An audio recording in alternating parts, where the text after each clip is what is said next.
Record મુજબ ગુજરાત ગાંધીનગર સરકારે record મુજબ 27 રૂપિયા કિલોમીટર નક્કી કરેલા છે ટેક્સી બેઝ ઉપર, બરોબર? તો 1 કિલોમીટર પ્રમાણે અમને પૈસા મળવા જોઈએ, બરોબર?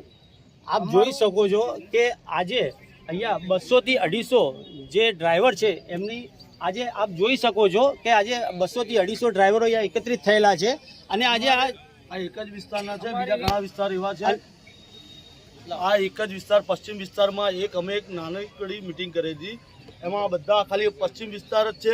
અમદાવાદના હજુ એટલા વિસ્તારના માણસો છે કે કમસે કમ ગણવા જઈએ ને તો મેક્સિમમ 20,000 ડ્રાઈવરો થઈ જાય.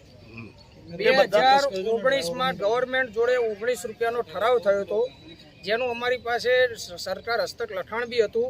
આજે 2023માં સરકારની નોટિફિકેશન એવી છે કે પર કિલોમીટર 4+1 નો 25 રૂપિયાનો ભાવ વધારો આપવો, જે આ કોઈ કંપની અમલ કરી રહી નથી. અને પ્લસ બીજું એ કહેવાનું અમારે કે આ સરકારને અમે કોવિડમાં અમારા ડ્રાઈવર ભાઈઓએ પોતાના પરિવારનું, પોતાના બાળ બચ્ચાનું, ઘરનું વિચાર્યા વગર જ્યારે કોરોના વેક્સિન આપવા કોઈ નહોતું જતું, ડૉક્ટર્સ, નર્સને એ સ્ટાફને લઈને, ત્યારે અમારા ડ્રાઈવર ભાઈઓ એમને લઈને જતા હતા. પોતાના પરિવારનું વિચાર્યા વગર સાથે ટફન લઈને અમે ફરેલા છીએ કોવિડના ટાઈમમાં. છતાંય આ સરકાર જો અમારું ના વિચારે તો હવે અમારે કોના શરણે જવું?